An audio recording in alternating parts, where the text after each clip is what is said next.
Welcome to The Choice to Grow. I'm Scott Schwenk. Through these dialogues, we'll explore fresh perspectives and discover practical tools for navigating a thriving life that adds value wherever we are. I'll introduce you to innovators and creators from across our world who embody what it means to cultivate growing as a way of life. Let's prepare together. Take a deep breath in. Hold the breath briefly as you soften your shoulders and soften the soles of your feet and palms of your hands. Then exhale like you're releasing tension and setting down a heavy burden from every cell. Now let's dive in. Welcome back, everybody, to The Choice to Grow. And I'm excited to share with you my next guest, another friend I've known for a long time, I've worked with and for, and this is Jeff Krasno. Jeff is the co-founder and CEO of Commune, a masterclass platform for personal and societal well-being. He also hosts the Commune podcast, interviewing a wide variety of health experts and luminaries from Andrew Huberman and Marianne Williamson to Matthew McConaughey, Gabor Mate, and so many more. Jeff pens a personal weekly essay titled Commusings that explores spirituality, wellness, and culture and is distributed to over 1 million subscribers every Sunday. Jeff is the author of Good Stress, a collection of wellness protocols that he's developed to reverse his diabetes, lose 60 pounds, and reclaim his health at age 50. Jeff and his better three-quarters, Schuyler Grant, own and operate Commune Topanga. It's a 10-acre wellness center and production lab where they host regular retreats together featuring yoga, cold plunging, sauna bathing, lectures, storytelling, and shenanigans, which is my favorite part of being up there. Jeff and Schuyler have 3 beautiful daughters, Phoebe, Lolly, otherwise known as Undine, and Micah, and they currently live in Los Angeles, California, just up the street from me. So a little bit more. I met Jeff when Jeff was still part of Wanderlust. Some of you might remember there was a Wanderlust festival around the world. It was an incredibly powerful, fun, dynamic experience where thousands of people all over the world gathered in different locations, and teachers like myself came to locations like Oahu and California and all over the place, teaching classes, dancing to great music, eating great food, and really creating community. If there's anything I know about Jeff, he's a community builder, whether he wants to be or not. So we met when he was opening the physical Wanderlust Center, this beautiful 3-story compound that we had for a few years in Hollywood until the pandemic hit. And when I met Jeff, I wasn't quite sure, are we going to hit it off? Is this going to work? He was always in a spreadsheet, at least to my memory, perched on a stool overlooking the first floor of Wanderlust, looking at numbers day in and day out. But bit by bit, I just kept at it. I had a feeling, I had an instinct that this was somebody I really wanted to know. This is somebody that I could trust, and this is somebody that I would like a lot and could create with. So without further ado, I'm really happy to introduce you all to Jeff Krasno. Welcome, Jeff. Wow, Scott, thank you so much. I've never had an introduction like that, so I'm humbled, and my ego is sufficiently adulated. Yeah, I mean, we've intersected in many ways over many, many years, and hopefully I get to recount a couple of those experiences as we get into this. Right on.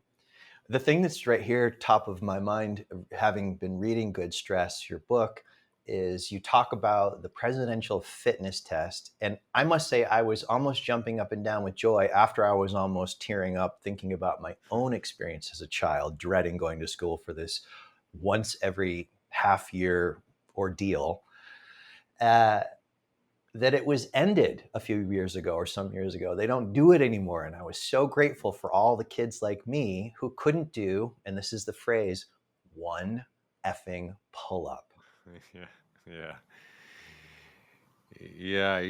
I lived in dread of this day, and subsequently I did a little bit of research on it. So this was, for people who are like Gen Xers like us in our 50s, this was a test that I believe was originally instituted by John F. Kennedy for military readiness. So once a year, for those who have, purposefully blocked it out, or if for those fortunate enough to never have experienced it, I'll remind people of what it was. So one day a year, you were basically forced at school to go through a number of different physical challenges, and then record those challenges and then be rated either, I believe, standard, and then there was maybe merit or silver level, and then I believe there was like presidential level.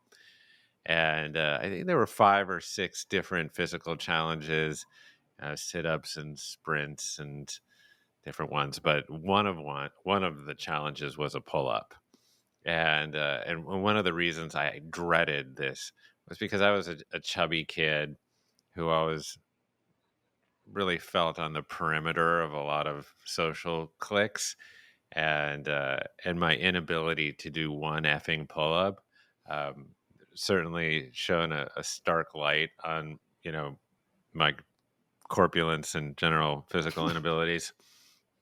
So yeah, so I would do anything I could to avoid this day, and we were joking a little bit, online before, but I used to like, oh, mom, I have a little stomach ache, I don't think I can make it to school, but that just didn't really pass muster in the 80s or 90s.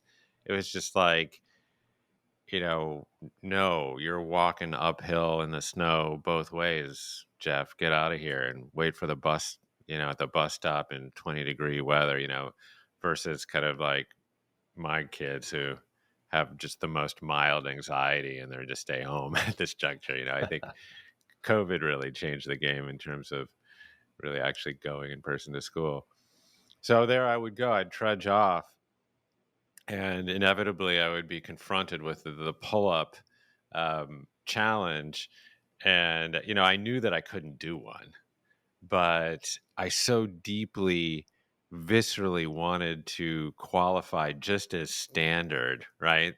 That I would sort of game the system, and I would sort of take a running start towards the bar and then just jump up and grab it and sort of heave my chin anywhere parallel to the bar. And then, um, and then gravity would flex its muscles there and I would come tumbling back down. And that would be enough for me to self rate as one pull up. And, just one pull up would get you qualified as standard. And that's really all I aspired to, is just to be standard. We were not allowed the running start. I thought of it, I really did. And it was this kind of like, they would help you even to the bar, but then the muscles of gravity flex themselves. Yeah.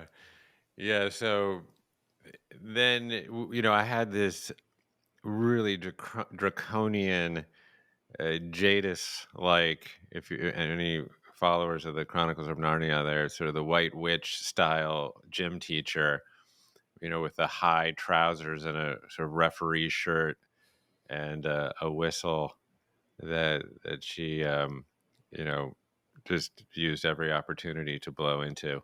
And so finally, she would collect all of, everyone's self-rated little sheets, and we would all gather back into the gym once all the challenges were completed. So this one year, she's casually paging through everybody's, fitness sheets, and she comes to one, which happens to be mine. And, she's looking down her nose with a fair amount of disbelief at the pull-up category marked 1. She's like, Jeff Krasno says here he can do one pull-up. Jeff, will you come out in front of the class and show us one pull-up? Oh God. And so there I was, like a little hot dog, coming out in front of, all of these kids who really just, spared me no expense, just any opportunity to tease me or malign me. Um, And there I had to do one pull up in front of the whole group. And of course, I couldn't do it, you know? So I just heaved myself up and kind of banged my head on the parallel bar and, you know, kind of came crashing back down. And she sort of looked down at me and she said, okay, one, and then dismissed me. And yeah, this was this I use this example in the book more just as compost in a way for a lot of my um, the experiences of my childhood that added up into a tremendous amount of people pleasing and lack of self-worth, and you know really informed a story that I told myself about myself for decades, that you know I was just essentially this fat kid that would do anything, cheat on their presidential fitness exam in order to fit in or be liked or be standard. And that was just the way I was. That you know, my fate was essentially written in the stars of my genetics, and that was my story. And that took 5 decades to unwind and unravel that story. Did there come to be a point in life where you've noticed consciously that you're willing to tell the truth about anything, even if it makes you look terrible? Hmm, that's a really interesting question. I don't think so, actually. Not Hmm. yet.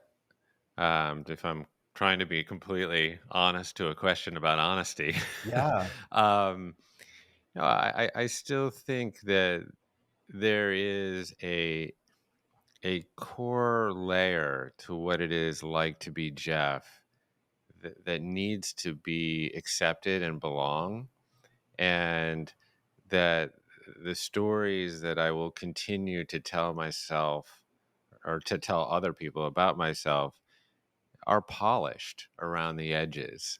You know, even if they appear self-deprecating in some ways, um, that their humility is actually a way of aggrandizing myself in their eyes. And I don't think I've fully untethered myself to this idea that um, that my value is baked into what other people think of me. Hmm. I'm getting there. You know, certainly leaps and bounds from where I was. But if you were to ask me that, my honest answer is no. I don't think I'm always ready to tell the truth about myself. Hmm. I'm just really moved by your answer because it is so, from one particular view, vulnerable. Hmm. Like that's not what one could say we'd expect the answer to be, right? But like that actually is probably the most honest answer for most people. I mean, I'd like to think I'll tell the truth. I've even said to people I'll tell the truth even if it makes me look bad. But where are the places where there's some hedging or polishing, we'll say, polishing, in this intersection of at least in our lives, of commerce and ourself. Like in both of our cases, our face, our voices, our storytelling, our whateverness is foregrounded in how we monetize our lives, or at least it is for me. I don't know about for you. Maybe you got a secret sugar somebody. Yeah. Well, no, I mean, you know, my business doesn't rely totally on me in the same way that yours does on you, I suppose. But increasingly, I suppose it does, as I've stepped a little bit more into the limelight.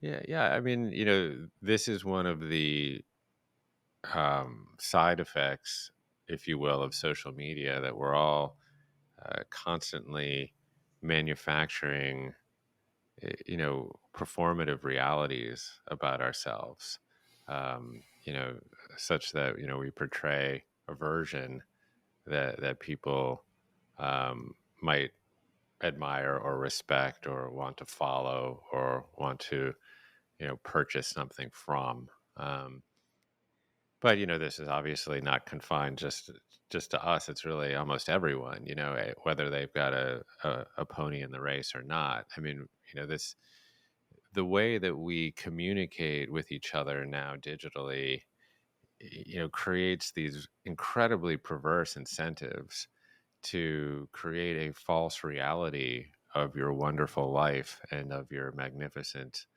uh, you know, morally, uh, scrupulous self. Um, and, of course, you know, then in witness of that, people then create their own false realities. And so what we end up dealing with is a virtual world of fakery, more or less. And and and this is why I think, in real life, community connection is so deeply important in this moment, because this is when, we really see each other, the warts and all. Yeah. And, it is really like one's imperfectness that gives them character. And, um, I mean, just look at a leaf, right? It is not perfectly symmetrical. It is completely snowflaked in the sense that it has, its own unique veins and, structure, etc. And you would never call that leaf imperfect. You recognize that there is sort of an organized, beautiful chaos within every distinct leaf, yet we forget that, and we try to create sort of a homogenized version of, ourselves. Just go online and see, all of the chiseled six-pack abs and, bikinied women on Instagram. At least maybe I'm giving up too much about my algorithm, um, but essentially it's a quest to homogenize and conform to a certain, essentially unreachable standard of beauty, right? So this is what we do.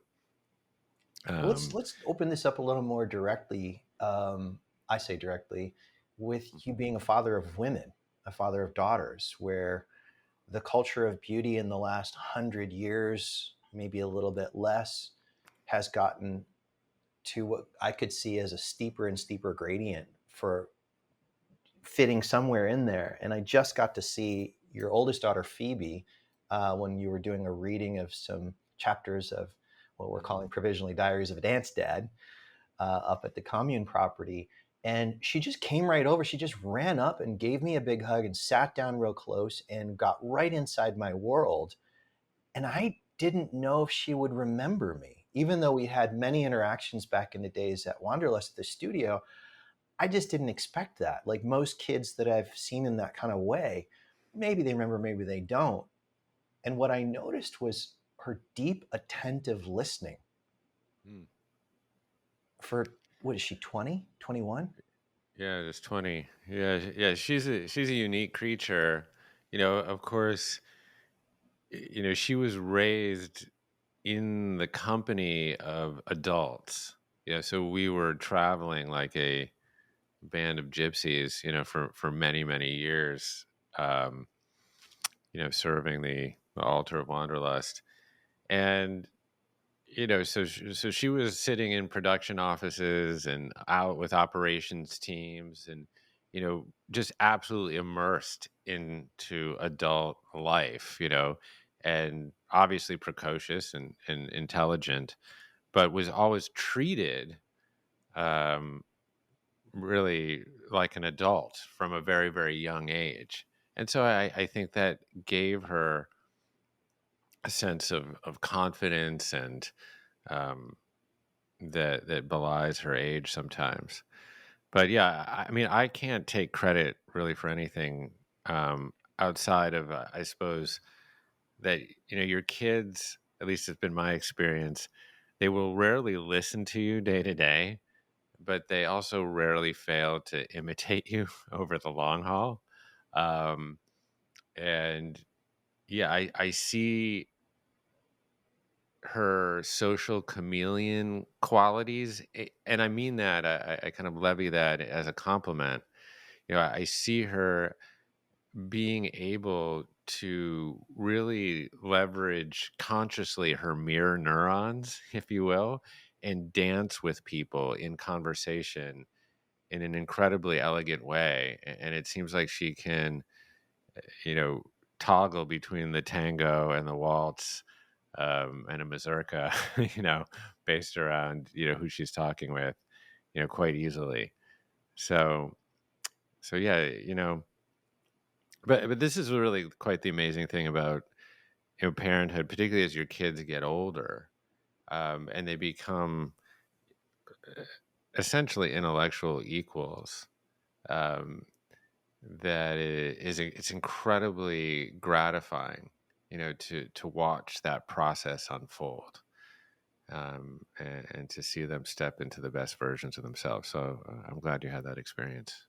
Well, something else I noticed, and who knows how strong it is, in just other environments, because I see her in the environments where been adults, a lot of Hmm. adults, maybe a couple of other kids, but she's like I was talking to the adults. I was a only child, socialized with adults, and my closest relationships tended to usually be people much older than me because I felt Hmm. understood and seen. And what I noticed about Phoebe is, as a person who deeply studies adult ego development, the work of Terry O'Fallon and her stages work, and um, your daughter's ability to hold many more perspectives than most adults I know at the same time. Mm. Like there really does seem to be, and that's really kind of off the curve at that age statistically, to have so much pluralism online, the ability to see so many possible ways to go up the same mountain. Like that is Mm. so rare for a 20-year-old whose frontal cortex isn't even finished developing yet. Yeah, it's interesting that you make that observation. I mean, given that the environment that she's in, it is, I think, particularly unique. So she's at Columbia University at a moment where there is a very polarized, sort of Manichaean divide there on campus, particularly over the Israeli-Palestinian conflagration. And you're either with us or against us, generally, um, kind of uh, inside of that issue. And she has really taken a step back to find a lot of nuance, to immerse herself in the history, sort of the complicated, thorny, interwoven, um, plights and kind of psychological traumas of each people. And because she's done that, she's really uh, found it very, very difficult to kind of run to one polemic or the other. And so, this is, often what I recognize in this moment, that the middle way, if you will, tends to be a really lonely path often, um, because you're not on one team or the other. And just by dint of that, you open yourself up to being disliked by both sides. Yeah. And she has found herself socially isolated, within Huh. her environment, which is really quite sad. I mean, it is really a failing in many ways of our institutions of public learning, which are really designed to foster these liberal marketplace of ideas, where debate is encouraged and heterodox thinking, um, you get a pat on the back for it. That generally that was the tradition, and now unfortunately we've created these environments where you're on one team or the other, and so it's actually been one of the um, aspects of her life where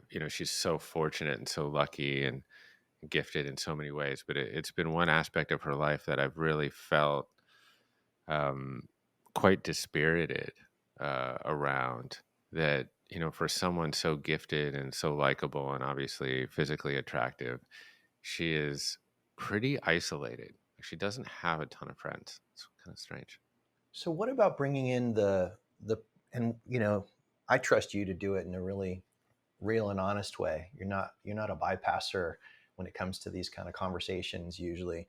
But Good Stress is the title of the book. It's really an exploration of positive forms of challenge and probably a lot of biological understanding about biological systems. If they're not introducing novel energy, entropy kicks in and the universal forces tear it apart back into original fuel again. How What do you see about, as we talk about Phoebe as an example, really, but not really about Phoebe, the good stress of it all, without bypassing the discomfort, the pain, but like how to support? She's your daughter. She still listens to you for certain things, comes to you maybe for certain advices. How to work with the good stress of that all, that kind of situation. Yeah, well, I mean, as it kind of pertains specifically to her, I don't have a lot of long term worry or concern. I mean, she's going to be fine. I think the greater concern that I have, maybe she's a proxy in some ways of this bigger, larger concern, is that we've just essentially lost the ability to talk with each other, or to really to disagree without being completely and utterly disagreeable. And so much of our society and our institutions have relied on our unique special ability to cooperate at some degree of scale. I mean, we really are unique in that respect as a species. And, almost every significant human achievement is predicated on that idea of essentially cooperating at scale. And now, just given the way that we communicate with each other, and this really toxic elixir of politics and social media, we've essentially lost the ability to find any degree of common ground. And we just essentially scream at each other, generally anonymously and digitally, across the social media divide, with just, vitriol and invidious ad hominem. And so this is like what concerns me kind of more deeply. And there is an aspect, really a protocol, if you will, that exists to address this phenomenon. And sometimes people call it nonviolent communication. I sometimes have fun with it, and just call it diving into the ice bath of stressful conversations. um, but but the more that we can leverage these protocols for actually having thorny, hard, difficult conversations, I think that the world that we want and imagine is possible is on the other side of these, but we tend not to have them.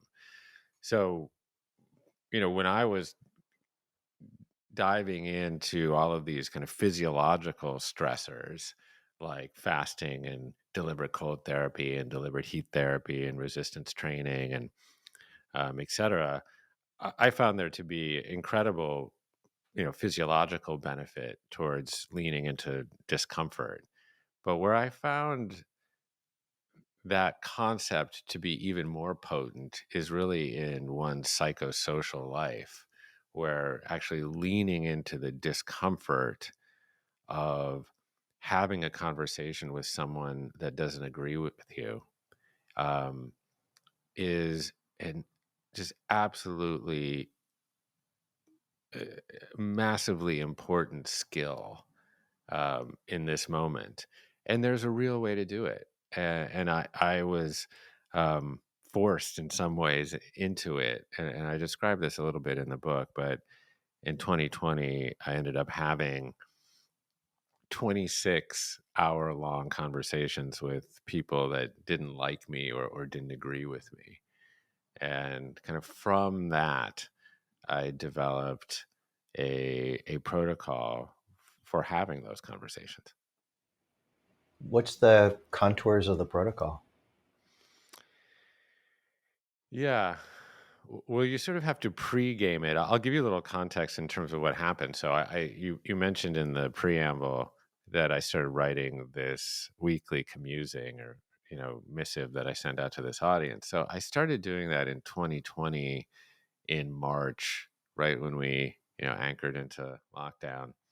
And Jake, our mutual compadre, it was urging me to send this thing. It's like, oh man, people feel so alone and they're so afraid right now, and I think it could be really helpful for you to write an essay exploring some of the more pressing issues.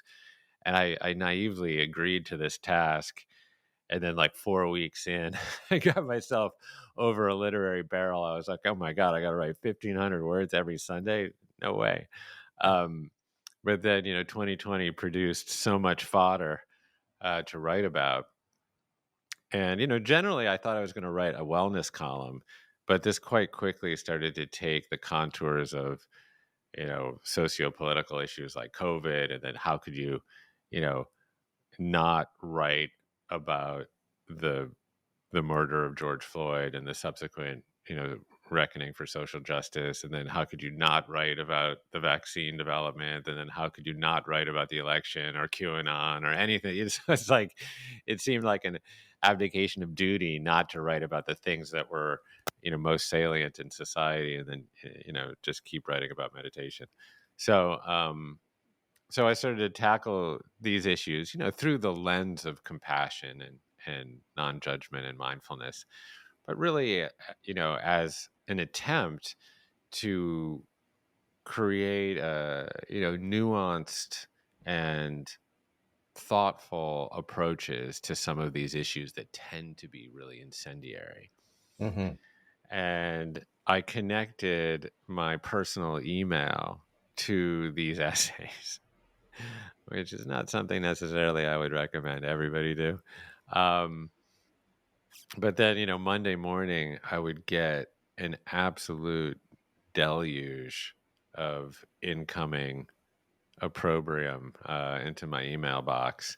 And of course, people were highly triggerable at that juncture for justifiable reasons. And over 1,500 or 2,000 words, there's bound to be a turn of phrase that people don't like or people feel insulted by. So I would get all this kind of constant recrimination coming into my inbox. And, as I described, that was really, really hard for me because I was a people pleaser, right? Um, and at first, I really got very defensive. I'm like, I'm just writing a free newsletter, God damn it. Like, I'm trying to perform a service here, and like, Cut me some slack. yeah, cut me some slack. Like, and the incoming was from all sides of the political spectrum. There I would get stuff from, I'm a generally progressive, but I got stuff from the far left of like, how dare a white man center themselves right now in this conversation? I'm like, well, I don't know. I write a weekly email. I don't know. What am I going to do? Not talk about it. So, um, I really had to build up what I call kind of my psychological immune system. And this is actually quite key to being able to have a stressful conversation, is that you need to be emotionally regulated, or more, I should say, you need to foster the capacity to emotionally regulate. And, the more that I got insulted in some ways, the more I got inured to the insult.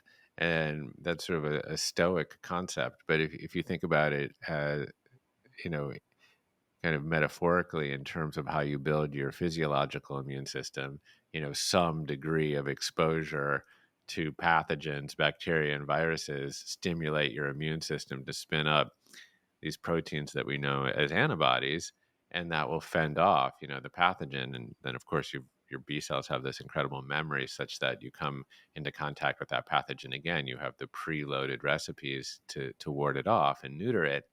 And in the same way, I really built my psychological immune system through exposure to insult, pathogens, if you will. I became really quite immune to people's criticism, and that really helped me before I started to have, these stressful conversations, because I was very, very euthemic or emotionally regulated, relatively unflappable in the face of adversity. And so before you enter a stressful conversation, that's the key, is to be able to have the ability to emotionally regulate and go into these conversations, open, uh, and um, and with a refined capacity to attune or cultivate coherence, to find, the energy of your quote unquote adversary and actually create some sort of energetic coherence between you and them. And sometimes that's really just simple, like coming in with lowered shoulders and an open face. And then obviously the ability to listen is is absolutely essential and crucial, but the ability to listen in a very particular way. um, so when we listen, generally we're sort of half listening, and we're half forming our response at the same time that we're listening. And The more and more I became aware of that thought, the more and more I saw it in myself.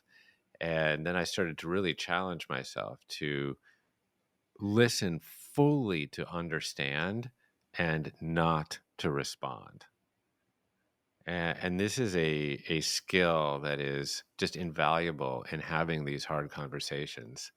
Um, is wait until you have fully heard what your partner has to say, and then provide some pause in which you synthesize your thoughts and then form your rejoinder or response. And this is so helpful in so many ways. I mean, first of all, your partner feels seen and heard.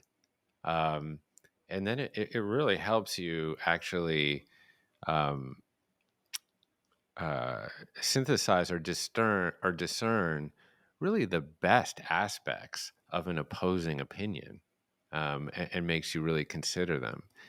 And so this were a couple of the techniques. Was one was just like emotionally regulate, create a setting of safety and security, listen to understand and not to respond. And then, another one that I found to be very helpful was really seeking connection and not agreement or solution. Not every conversation is going to end in a dance circle or a kumbaya moment. Um, but it's very hard not to find some convergence in your own life with someone else's life if you're Yeah. listening hard enough. Just the fact of being Maybe in a physical human body together and all that goes on with having to deal with that. totally. I mean, exactly right. I mean, it could be a shared proclivity to sprain your ankle, but it also could be, you know, oh yeah, I had a brother too, or I've got daughters, or my mom passed early, or my parents were divorced, or I drove cross country every summer, or yeah, I love to camp. It could be anything, right? But Right. just finding those areas of convergence between you and someone else really, creates a a bedrock of shared common humanity, sort of a humus layer of common humanity, um, that that in some ways ends up kind of obviating the disagreement. I mean, in these 26 conversations that I had, I should kind of circle back to that. So I would get these people emailing me, and eventually I would say like, "Hey, why don't you join me for an hour-long Zoom call, and we can talk about it." And generally this was had the effect of David Copperfield, and insofar as I made a lot of people disappear quite quickly. Um, but but yeah, 26 people took me up on it, and so I started to schedule them in to my relatively busy schedule on Monday and Tuesday afternoons. And yeah, I would get all these people. They would jump on, and they would just tell me their life stories. Really, oftentimes we would never get around to the original issue that had put us at loggerheads. And then, I would listen to their stories, and instead of, arguing about immigration or about anti-racism or whatever, I would be like, "Oh yeah, my car broke down in Pennsylvania too. I remember that." And we'd start laughing, and then all of a sudden there would be this sense of connection. And in many cases, we never ended up talking about the actual disagreement. We just became sort of frenemies in some way. And I still have this portfolio of frenemies that text me. A lot of Trumpers, they like text me photos from barbecues where everyone's got their MAGA hats on and their Trump banners, and I'm like, you took a time to put up a banner at a barbecue, and like we just like we go back and forth, we sort of tease each other, Mm-hmm. and but it's helpful, Yeah.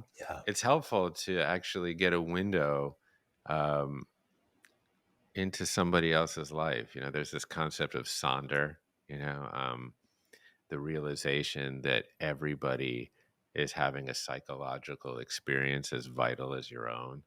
Mm. I want to triple click under that and put some space around. Everyone is having a psychological experience as vital as my own. Like Yeah. to actually just, I mean, listeners, to actually let that be here for a moment.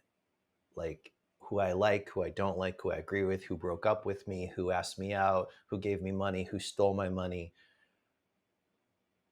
No one is more centered than another Hmm. in reality, in the scope of reality. And at the base of it all are human beings who want to be happy and be loved. That's right. Yeah, you're absolutely right, Scott. I mean, this was the grand takeaway from all this work was people just want to be heard and seen. Yeah. That's Attunement. it. Attunement. Yeah.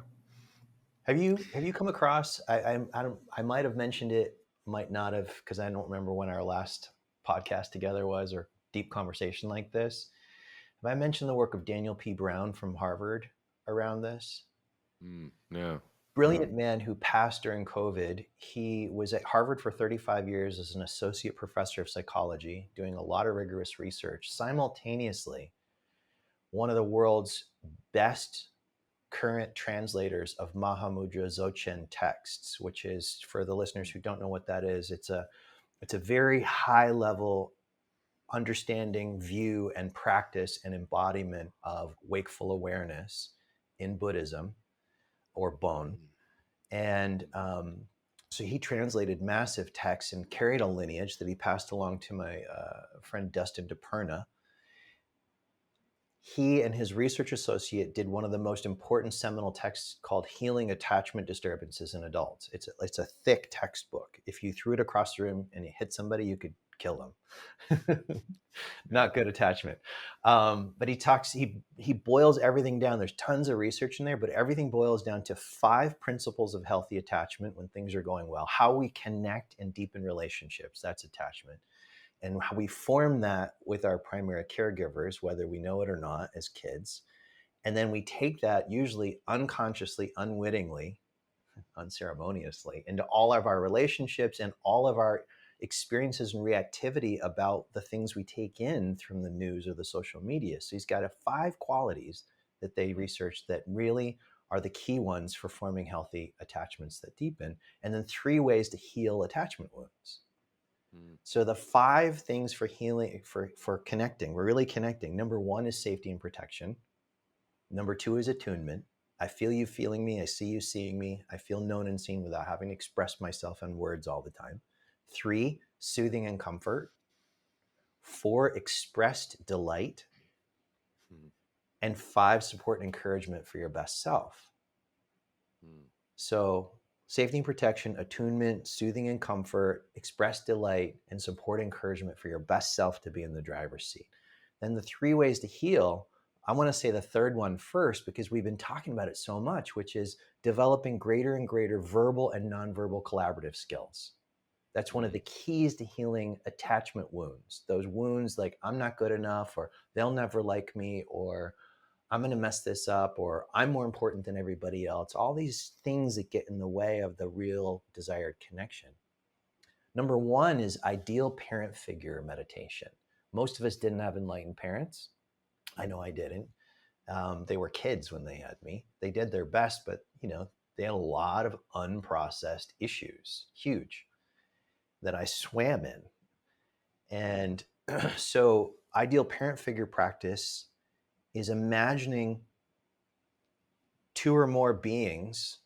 It could be a deity for those who are connected that way, or the field of consciousness for those who can do that. For most people, it's going to be imagining two ideal, totally enlightened parent figures right here with us who know exactly what to do without being told, know where to touch, know what we want and need, and show up giving it. And are giving us those five qualities right here in real time, whether eyes are closed or open.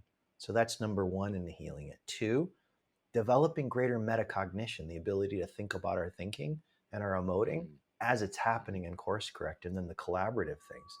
That's the mhm, essence of that work.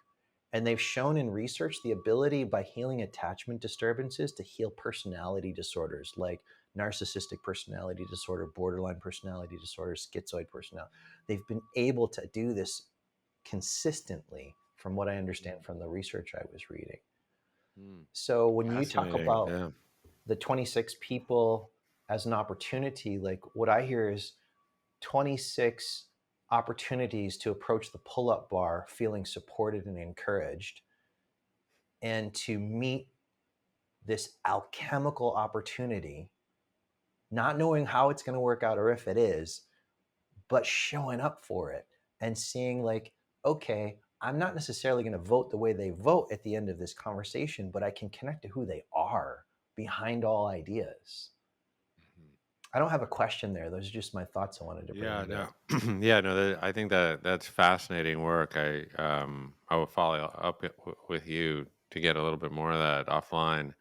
Um, and yeah, I mean, I have been familiar with Thomas Hubel, Yeah. who I think he actually wrote a book I think called Attunement. Yeah. Attuned. Attuned, Came right? out during Yeah, quarantine, actually. that's right. Yeah. And I had a chance to talk with him, and then Stephen Porges, of course, with polyvagal theory. Um, and then I have a good friend named John Kenyon who studied with Marshall Goldberg, the kind of and he was certified in nonviolent communication, NVC, and so there are these really effective methods, right, for developing better attachment. But of course, it's an uphill climb, to be able to scale and amplify these systems, in a environment that doesn't allow for more than 2 or 3 seconds of conscious attention at a Mm. time.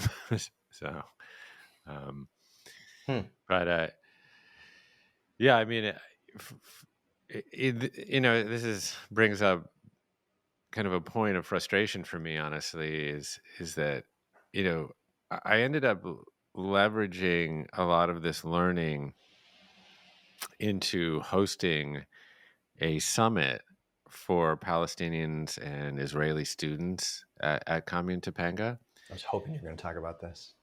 and it was quite amazing what was possible, and we can talk about it.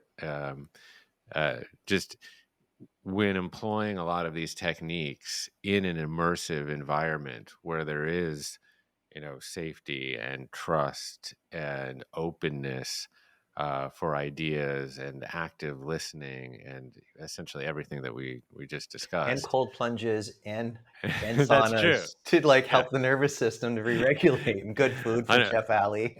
Yeah, 100%. Yeah, morning breath work doesn't hurt. Being in Yeah. nature doesn't hurt. We actually toggled between Palestinian cuisine and Israeli cuisine every Wow. night, which Brilliant. was Ali did a wonderful job in her research. Of course, those cuisines, the membranes between those cuisines are so porous, right? Because there is so much exchange. Yeah. But there is plenty of debate on who invented hummus and stuff. Um, but um, but yeah, what came out of it, which was beautiful, and we can go dive back in and pull that fascia apart if you want. But the frustration that came out of it was, oh my God, this is so beautiful and revolutionary what can happen between two groups that might otherwise be at each other's throats, right? After 5 days, that they can sit down and essentially co-draft a white paper for peace. Mm, um, but how do you scale this? mm, Because it's one thing to put 18 kids at a retreat center with saunas and cold plunges and you know farm fresh food and morning breath work. um, but violence and vitriol and divisiveness and disconnection seem to scale so quickly.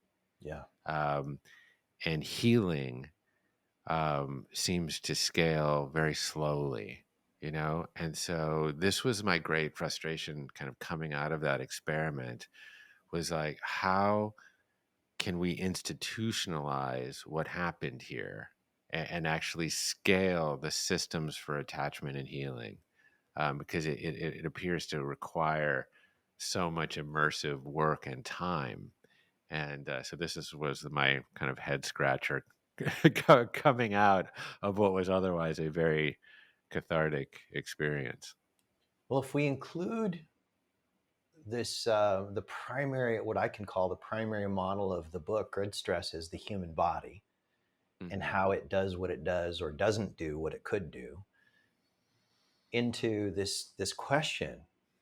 And this is a fresh moment for me to happily remind us all, these are dialogues. These are not preformed. This is not really meant to be an interview. Dialogue means to discover together, not to already know. And that engenders and calls for a deep level of listening that's beyond what I've already thought, read, or heard. So we've got an example in the body of, like, somebody's been diagnosed with something maybe terminal or called terminal, even though we're all terminal at some point, we don't know when. Something like, a cancer, or some horrible other thing that's discovered.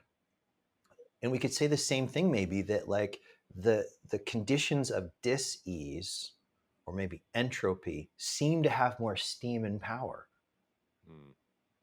than healing, collaboration, coherence. And I'm wondering how much of that is just our projected view. Like, what does it take? What does it take in a human system of lots of people? Seems like, I'm curious what you've observed. It seems like we need more coherent individuals inserted into those systems who either speak or don't. It's probably irrelevant if there's real coherency there. But what do you think about that? Like, training more individuals who are willing to become coherent in body, mind, and emotion. Mm. I mean, that would be a beautiful thing. It doesn't appear that those incentives are there en masse. For if I look at my children as they kind of survey the possibilities of their lives, um, a tuner in chief doesn't seem to be like make the list too often. Yeah, I mean, I think that if you look at the human body, for example, as a microcosm for the body politic, let's say, um, and you look at the systems of the body and what what the characteristics or signature of health would be. And what you generally find is that healthy systems sit atop of this kind of dynamic homeostasis, this kind of ability to constantly find balance or equilibrium. And you see that everywhere you look in the human body. So you see this kind of balance between excitatory neurotransmitters like glutamate and inhibitory neurotransmitters like GABA. You know, the overabundance of one or the other will make you either dissociative or hyperactive, but the kind of beautiful little dynamic balance between them allows you to kind of toggle well between states of kind of liminality and alertness, etc.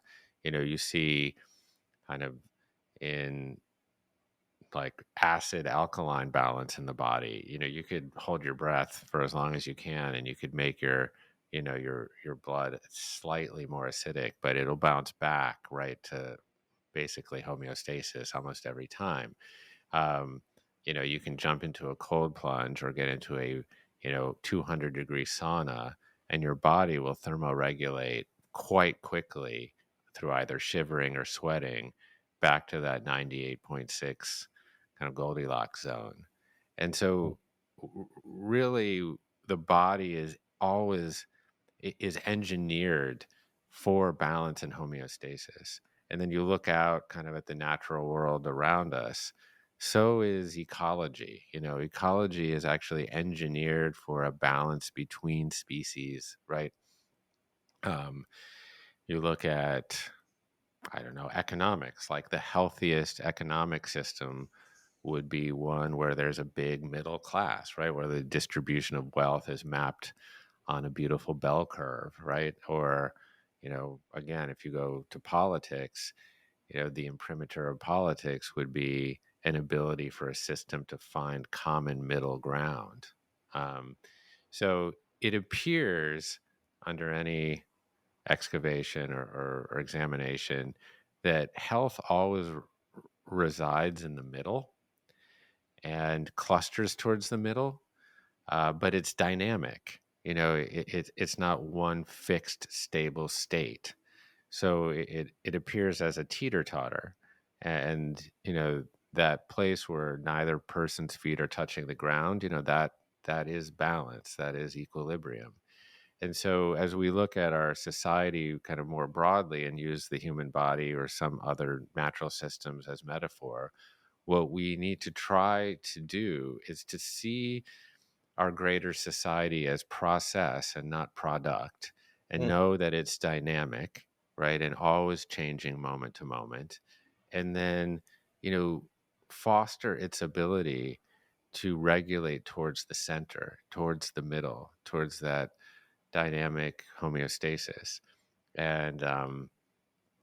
And again, this is why I'm so concerned about the way society functions now, in a very atomized and polarized way, because it's pushing towards the thinner edges instead of towards the middle. And I think of course, in Buddhism, the central philosophy is Madhyamaka, the middle way, right? So, Right. you know, and I think this was an insight that is beyond spiritual.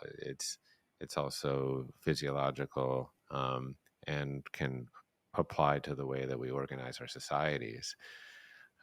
So this is why I'm always. But again, like the middle seems very lonely. It can feel very conciliatory and limp and passive from the outside. Yeah. Do you sense, I mean, maybe we can sense all together now, listeners and us, do you sense as you extrapolate your awareness out much wider that that mechanism playing out in the larger systems that hold Earth, humanity, the Milky Way, the bigger systems self-organizing and following that madhyamaka, that middle way, that homeostasis seeking impulse? Do you feel like there's something else that holds us? It's just maybe in a longer arc of time than we are normally conditioned to view in our human lifespan.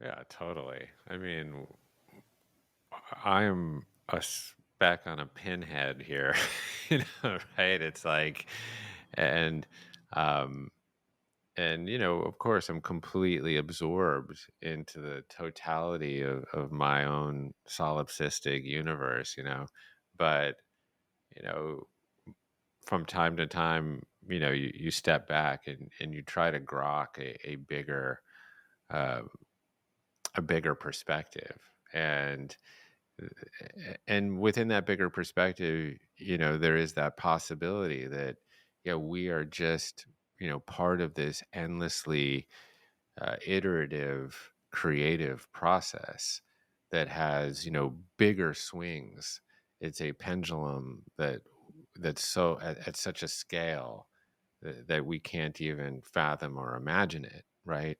Mm. And so, um, and that is not only possible but probable. Given the way we know nature works, or the way we think we know nature works, that it is emerging spontaneously, moment to moment, kind of in relationship with itself. And so, I'm not a big believer that there's a creator. I think creativity can actually exist without a creator. Mm. But I believe that the essential intelligence, foundational cosmic intelligence of the universe is creativity, and it is about the iteration that happens within connection What do you mean when you constantly. say a creator? When you say I don't believe there's a creator, what is that thing you're saying? I don't believe there is that. What is that? Well, I mean, I guess I'm most specifically referring to some kind of monotheistic godhead in that sense. Um, you know, because once you get into, well, there's a creator, and, he generally is the he, leveraged phosphorus and iron and hydrogen and carbon, and, to create all living things or whatever. Um, Once you get into that, you're like, well, who's the creator of the creator? And then who created the creator of the creator? And you're sort of like on a Mobius strip there, Mm. where if, I think it's just enough to believe, to have faith, if you will, in creativity itself. Yes. Um, because, that's somewhere where you can put, you know, faith, not as belief in the absence of evidence, which I think is often the case in Abrahamic religions, etc., Hmm. but faith as trust in the eternal reliability of nature, to constantly connect and iterate. And that's an And active position. say that again. That's an active position. Mm-hmm. Like faith as an activity of attention, Mm, mm, rather than something like a belief I can write in my journal overnight, and then next day I'm shouting at somebody on the street and I've forgotten my so-called faith. Like real faith for me seems like an ongoing cultivation of how I use attention, how I direct the attentional mechanism. yeah, yeah. And what you can observe again and again. I mean, eh, you know, I'm always astounded, when I'm walking down Sunset Boulevard, on the concrete pavement, and look down and see a blade of grass or a dandelion, pushing forth from the endless asphalt, you know. Yeah. And I'm like, oh my God, man, nature is just completely irrepressible.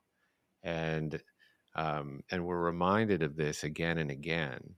And this is why I feel, nature is really a place where we can put our faith, because it is so eternally reliable. It it operates not with laws exactly, but with habits, Yeah. that um, we can constantly, observe. And of course, we are nature. We tend to forget that basic fact.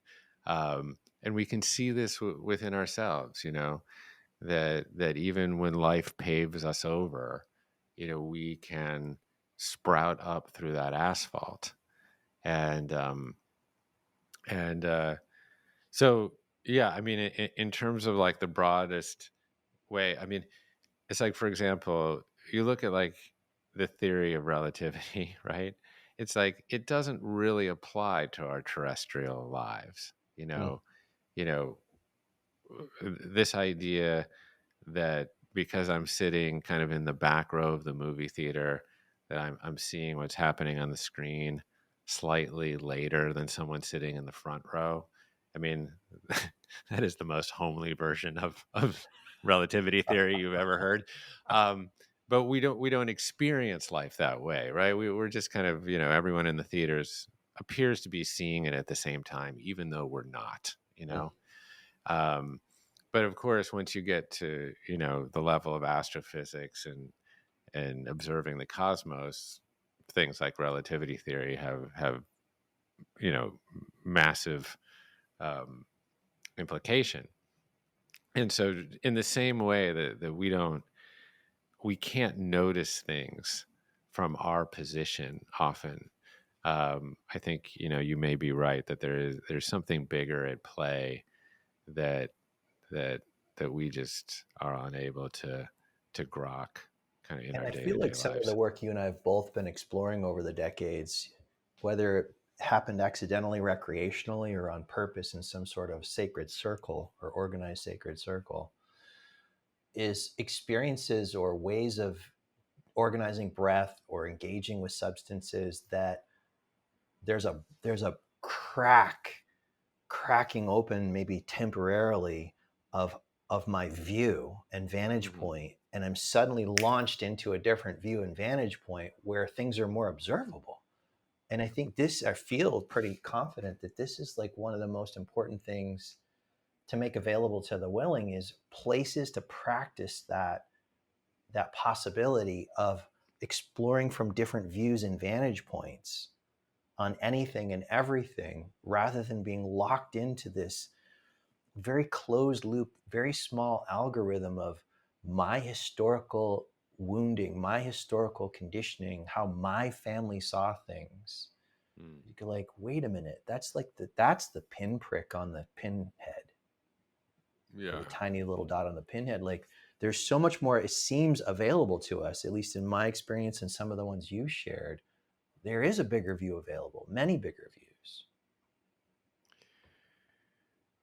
Yeah, I mean, we're constantly getting in our own way. I mean, right, that our preconceived notions about the way things are and the way we are and the stories that we tell ourselves about ourselves, we are so often creating our own impediments, and much of our suffering is a product of the phantoms of our own perception. Recursion, Um, recursion, recursion. yeah.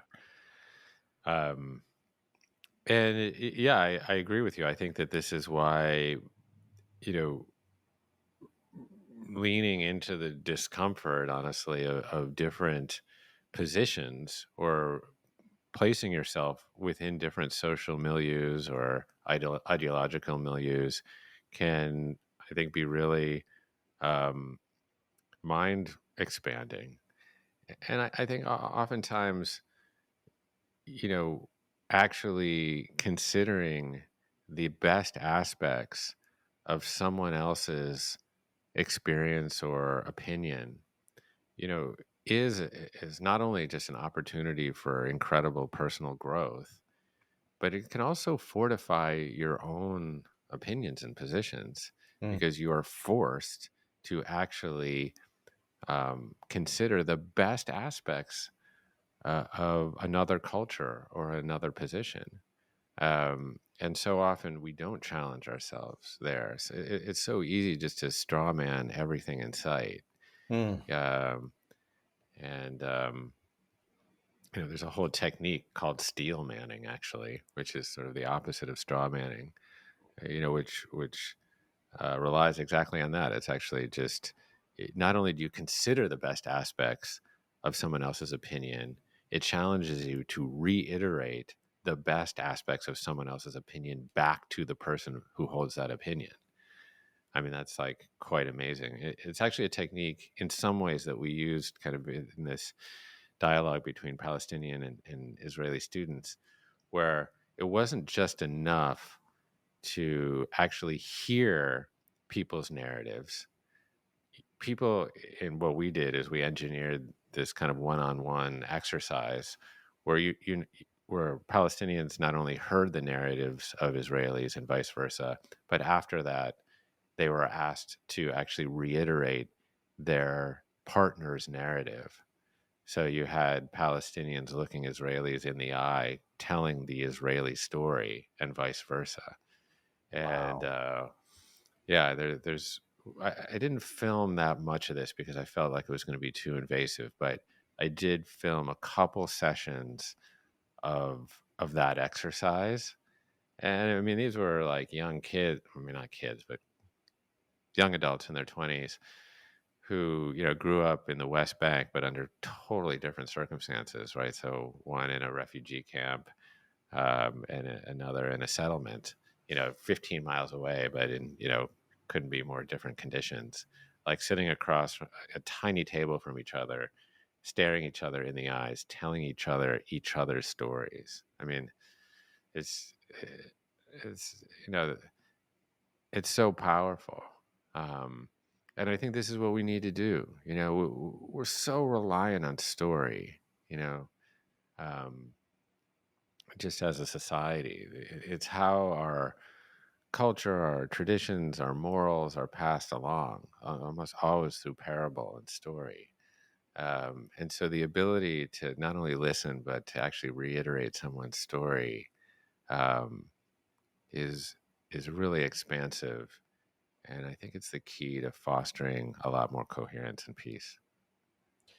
It's one of the things I've appreciated about what happened with Wanderlust, about what is happening or has been happening with Commune, where I've got courses as well, as like it's not just one view, one voice, one way of seeing consciousness, seeing hormone balance, seeing functional medicine, seeing spirituality. It's like a lot of different ways to look and not just fortifying one view. Mm. Yeah, I mean, this was part of the goal, is to kind of reinstantiate some modicum of this marketplace of ideas, right? That yeah, we don't always have to have the same North Star. That the sky is full of stars, and each one of them can guide someone, depending on their journey. But yet they're still woven in, you know, to one galaxy or one universe. And yeah, so it's I mean, when I remember the first day we started Commune, and in a moment of inspired leadership, I I got up to the whiteboard and I wrote 1 billion people. And everyone was like, I mean, we had a very small team at that juncture, but people were like, what does that mean? I was like, that's our mission, to bring well-being to 1 billion people. And everyone was like, oh, that's audacious, whatever. And I was like, yes, but we have to have an audacious mission, and now, I look back and, we're 994 million short of the goal. But, we put like 6 million, 6.5 million people through something. So, it's like we're chipping away. Um, but To not miss the everyone, point of the bigger something, the audacious goal. Like one person could have the audacious goal, but it's really just a, like, a way of kind of trying to buff their own ego or shine up their own ego. But like to be given over to something on the easy days and the hard days that's much bigger than myself, and that's a true calling.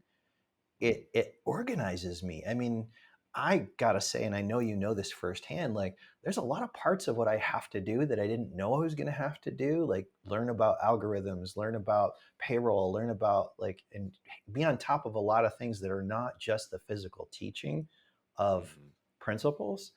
And I'm like, man, this is not easy, but I still got to show up for it. What's the bigger something that I've got my faith in that's fueling me somehow to outgrow my limitations and to keep showing up even when it's Mhm. hard.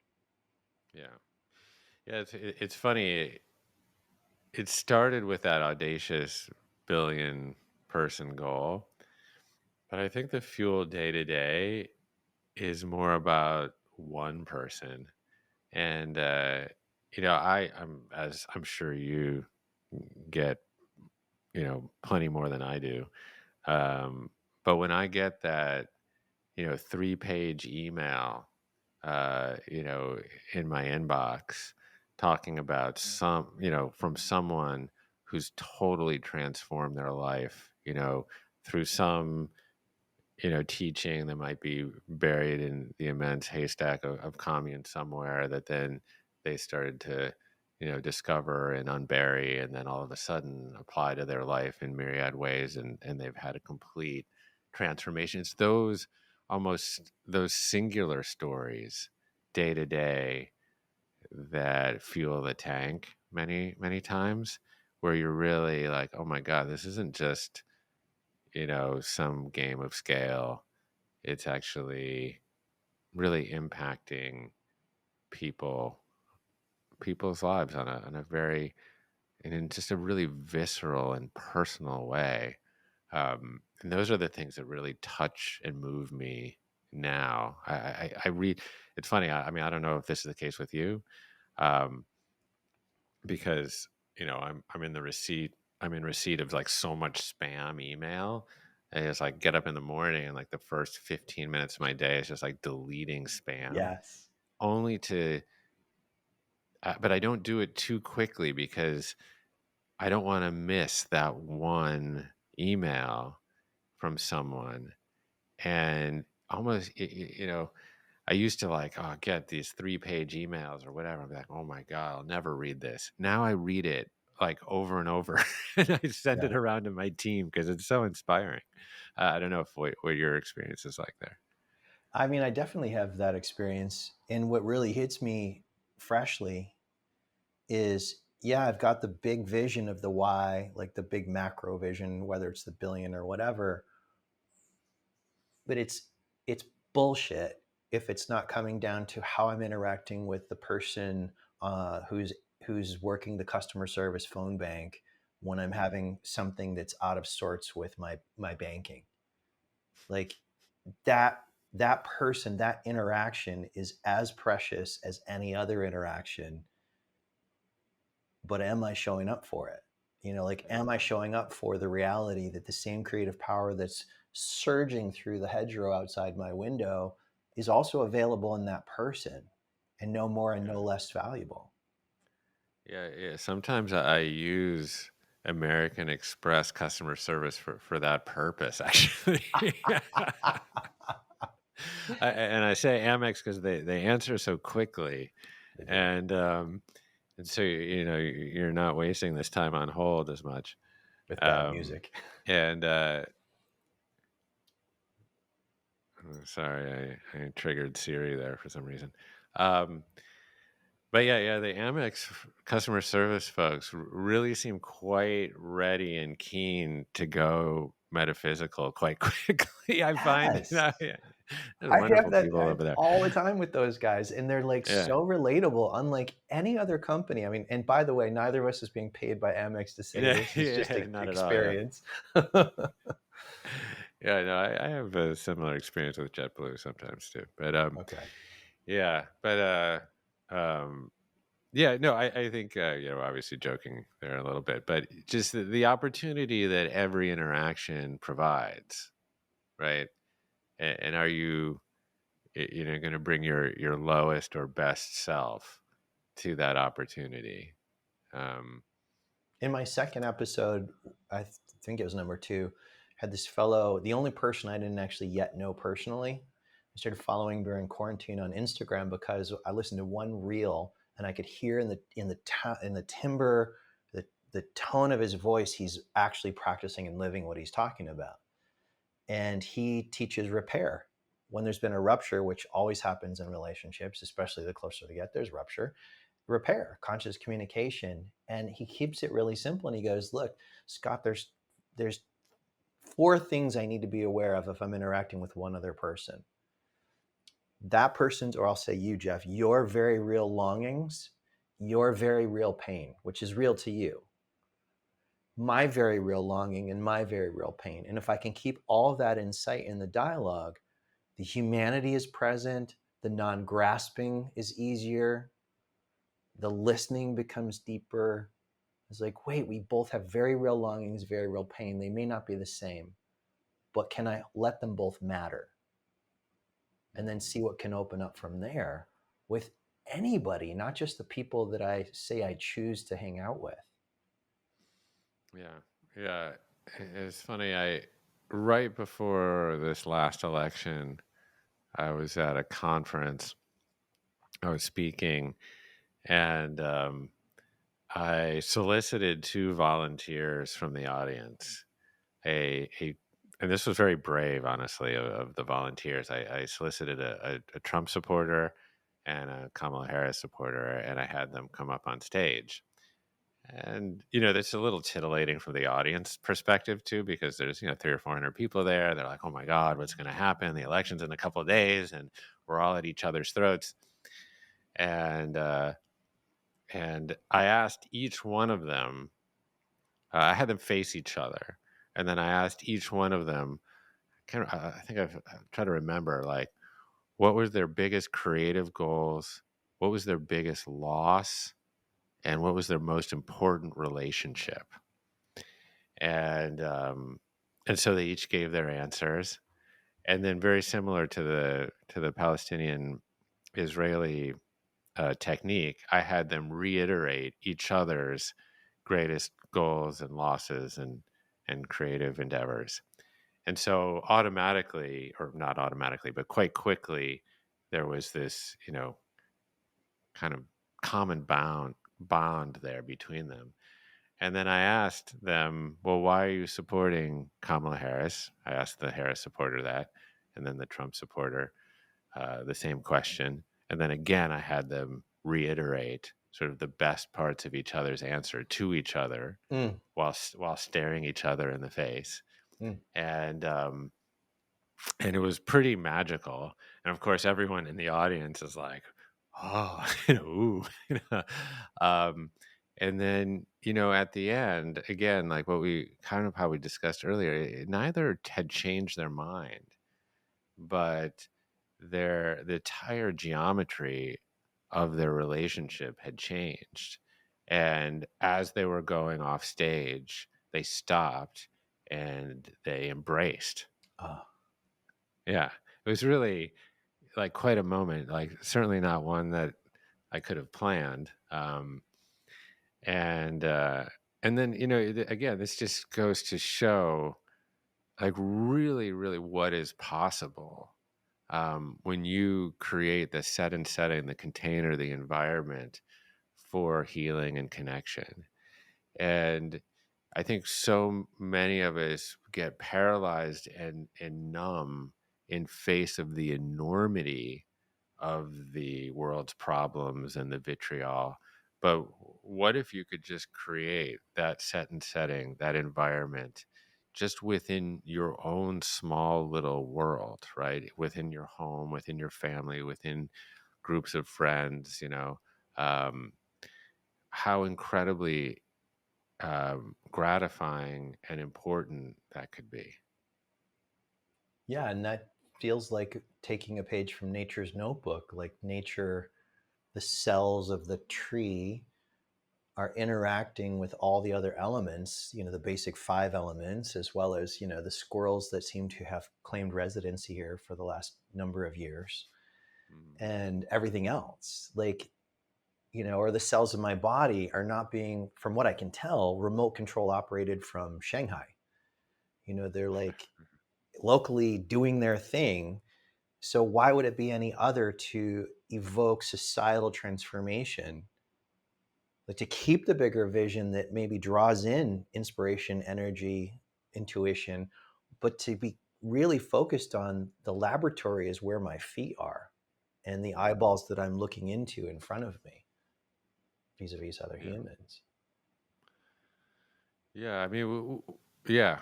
I mean, we organize our society hierarchically. You know, um, there's always humans have this proclivity to really try to understand the world as very linear and mechanistic, right? So, and apply that to how we organize society, such that everyone has a boss, and their boss has a boss, and there's a boss's boss's boss, etc. Um, and it's easy to kind of at first glance uh, witness the same phenomenon in nature to think like, oh well, we plant lettuces because we want to eat the lettuces, but then the snails come along and eat the lettuces, and we're partial to the lettuces and not to the snails, right? And then But then the ducks come along and eat the snails, so the ducks are the boss of the snails, and then the foxes eat the ducks, so then the foxes are the bosses of the ducks, and then the coyotes come along and they're the bosses of the foxes, and then the wolves come along and they force the coyotes up into the higher altitudes and the higher grades, and so the wolves are the bosses of the coyotes, are the bosses of the foxes, are the bosses of the ducks, are the bosses of the snails, are the bosses of the lettuces, or whatever. It's like, uh, and um, but of course, like any degree of rigorous examination knows that that hierarchical understanding of the world is just a delusion, right? Because of course the lettuces are autotrophs, they're photosynthetic, they're actually creating the oxygen that the foxes and the coyotes and the wolves need to exist. So who's the real boss? Is the lettuce the bosses of the foxes? I mean, no, not really. And then the snails are actually aerating, the soil, which allows for the lettuces to actually more properly grow, and they're degrading, other fungi, et cetera, in order to enrich the soil with the nutrients that actually provide this. So are they like, who's the, like, and what you end up actually finding out is that no one really is the boss of anyone. Nature is actually a true and utter democracy. It really Pause. I need to lies. say, Mom, even though she's in the wherever nether worlds or other worlds, I told you so. Because when I was a kid, that was the thing I would say when I was little over and over again. She reminded me as a teenager, as an adult, "You're not the boss of me. You're not the boss Yeah. of me." That's right. Yeah, you're not the boss of me. Yeah, I mean that's what the snails are saying to the ducks right now. Um, but what you when you really untangle the web of nature, what you find is total mutuality and reciprocity and interconnection, right? Hmm. So and we see that mirrored in the human body too. We generally look at like, well, the brain is the master organ, is the master system because it, controls all the levers, right? So the brain's number one. But then, of course, the brain requires oxygen, right? Well, then how does it get that oxygen? Well, the heart pumps the blood up into the brain. Oh, so well, maybe the heart's the boss, right? But the heart needs actual energy. So maybe the digestive system is the boss because it breaks down the macronutrients to provide the mitochondria to make the energy to make the heart pump. So, okay, maybe the stomach is the boss, but the stomach also requires the energy from oxygen. So maybe the lungs are the boss or whatever. And again, you find the same thing, that there's no fucking boss, right? It's that there's just a system of mutuality, of interdependence. And of course, the Buddha understood this, without the luxury of an electron microscope or the knowledge of gene theory, germ theory, or a heliocentric vision of the world or anything. The Buddha saw the world as Indra's net, right, as this endless spider web, uh, in which at every juncture there was a water droplet or crystalline diamond that reflected every other juncture. And this idea of complete and utter interdependence and reciprocity and mutuality, that is the true fabric of the universe. And this gave birth to, well, I think in Sanskrit it's like pratitya samutpada or some, I can't, something like that. Um, but the idea of dependent origination, that everything is reliant on everything else, Yeah. that we are all in this together, that Ubuntu or whatever, I am because we are, Yeah. that the spiritual But we don't African see it. We don't aphorism. see it We until don't we see it. do. And Yeah.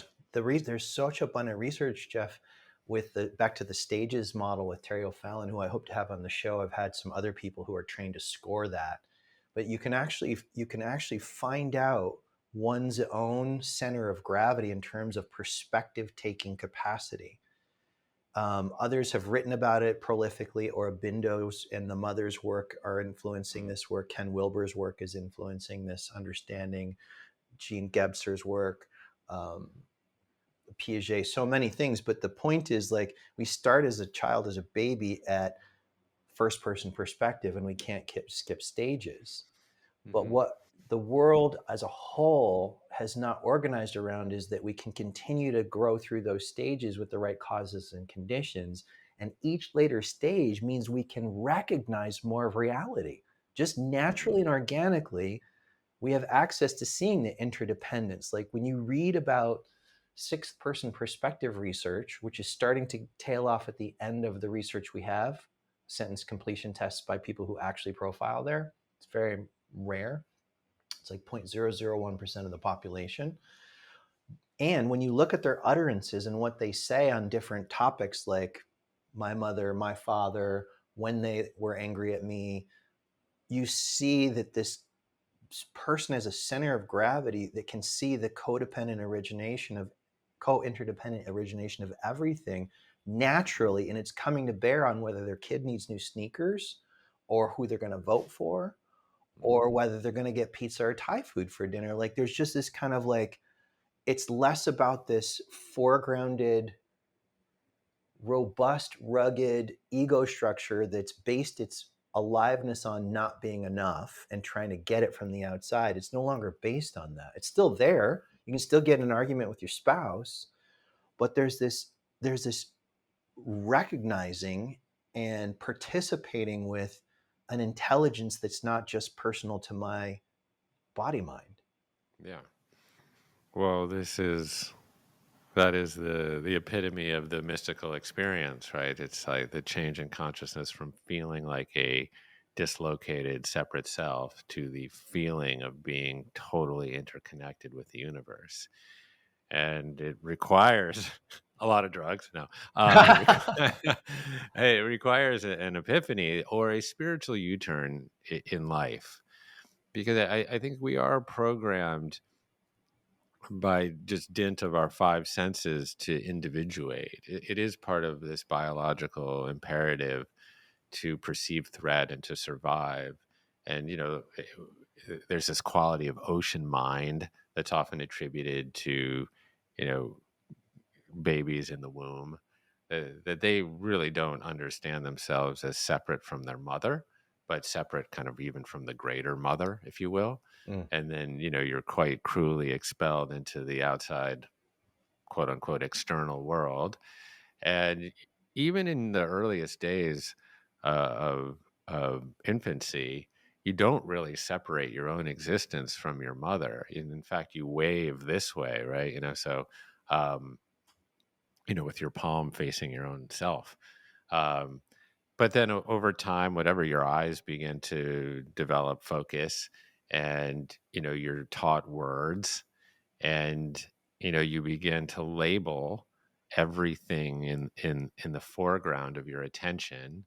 There's a tree, and, there's a book, and there's a Topo Chico over there.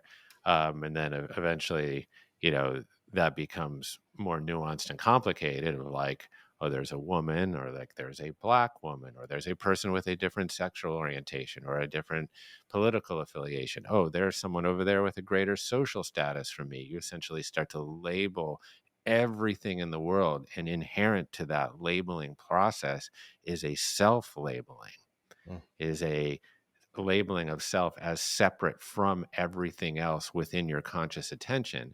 And that eventually informs the symbol that you give yourself, the ego, if you will, in this case. Um, and your the process of what it is to be human ceases to be belonging and becomes becoming. Mm. And you essentially spend the first half of your life, certainly your adolescence, in this process of individuation. And then, of course, you throw a lot of individualist culture as fuel on top of that fire, right? And you can spend your whole life completely self-obsessed. And, you know, I think for some people that discover spiritual traditions, particularly Eastern spiritual traditions, life offers an off ramp of this kind of constant process of becoming or of individuation, and there is a U-turn available there for people to actually rediscover their interconnection with nature and with the universe. And a lot of people call that a mystical experience. And I think for some people that happens very, very quickly. And then for other people, it's a process of, deep work. Yeah. Um, but I think it's a spiritual epiphany that the world needs more of, um, because as we hurtle kind of into, I mean, existential climate threat, or kind of whatever you name the existential threat, um, this this this like me and only me first mentality will certainly drive our species off the cliff. Um, Or wake us up. In the research around stage development, before we can move into the next stage of ego development, we confront a crisis of some sort that we cannot solve with our pre-existing perspective taking capacities. And so mhm.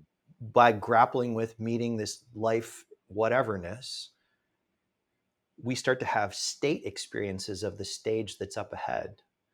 And then eventually those states stabilize into a new stage of my perspective. But in every case, there's some predicament or confusion that has to get solved. And that seems to extrapolate from the research. It's not just individuals, but collectives as well.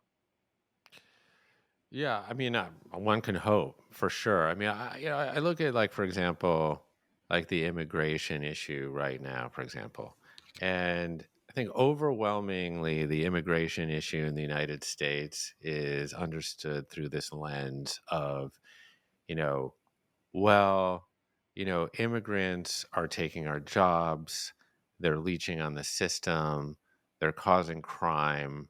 What are they doing to my country? You know? Okay, that is a common perception of the immigrant, right? And then some people feel like, no, or we're the land of immigrants, and there's a statue in a harbor with a poem by Emma Lazarus that says, "Bring us your poor huddled masses," right?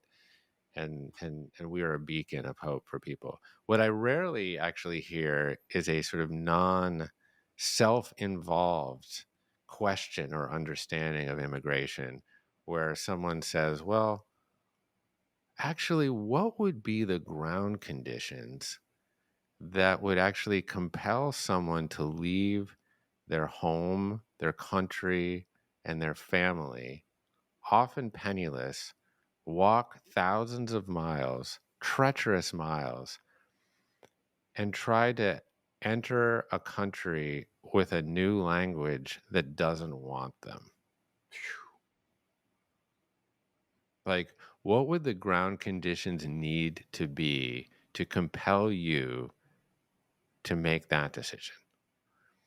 So, so what I'm getting at here, it's a reframing of the perspective of the issue Mm. away from, well, they're taking our jobs, which actually really isn't true, or they're leeching on the system, which actually isn't true either, or they're causing more crime, which actually also isn't true. That's another podcast. Yeah. Um, but it's a reframing of the perspective away from my subjective perspective to the actual perspective of the actual immigrant, Yeah. right? And so this is what I find to be so difficult, right? And I'm just using this immigration as a particularly prescient example just because Sure. it's in the zeitgeist. Yeah. But how does one actually um, move out of one's own perspective and into someone else? And of course, like, you have these concepts in Buddhism, like mudita, the joy for someone else's joy, or karuna, the identification of someone else's suffering as your own. Whatever. There are these principles out there that allow for those shifts in perspective. But day to day, how do we create a world in which we are more fluent at doing that? Well, I have one way, and it's a question I ask every guest that can Mm. really open up some doors, whether it's just for the guest, maybe for me, or maybe for the audience and all of us. And I feel like maybe you guys who are listening, you're regularly checking in with this question, which I'm happy to know. So it starts with this quote from Suzuki Roshi that I love and carry around in my pocket for years. Shunryo Suzuki Roshi, who opened the Zen Center of San Francisco in the 60s, very realized man who went through a lot of suffering in his life starting young. And he said very simply to his students, death is certain, the time is not. What is the most important thing? So that's the question I ask you, Jeff, as my guest at this moment. What is the most important thing?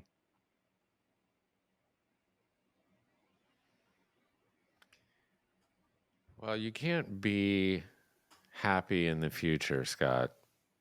You can only really be happy now.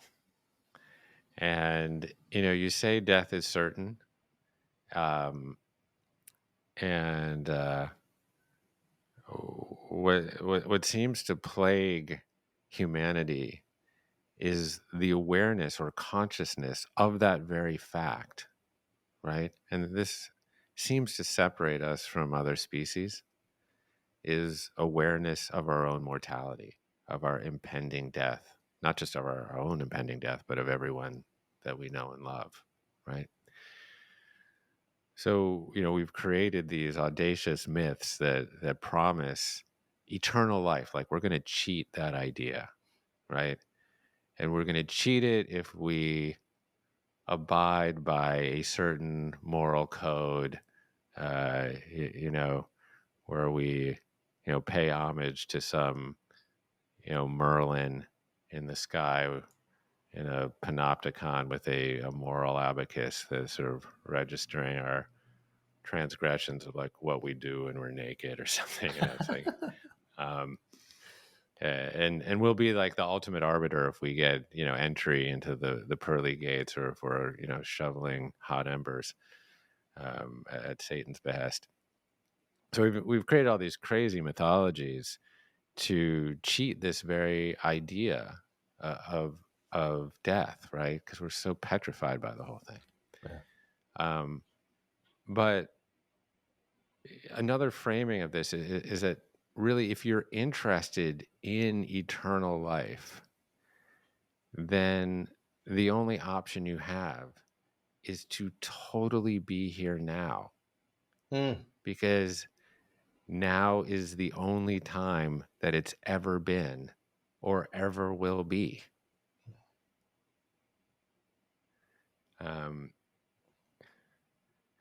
So this is the ultimate challenge for me, for you, for the human species, is to inhabit the present moment to the best of our ability, and to actually gift that presence to everyone in our ecosystem. Wow. I think that is the perfect place to put a bookmark in, with the invitation to come back another time for sure. And I'll be re-listening to this a couple of times, this dialogue.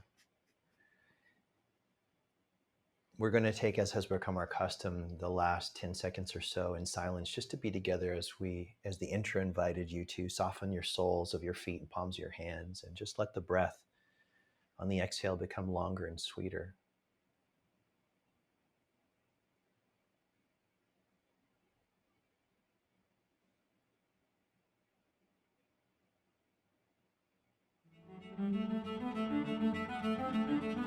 Loving the episode? Click to follow, like, and share it as widely as possible. Want to go deeper with the choice to grow? Explore the show notes. You'll find links there for going deeper with our guests, as well as how to work with me in the work of waking up, growing up, cleaning up, and showing up. Thanks for listening. Can't wait to join you in the next episode.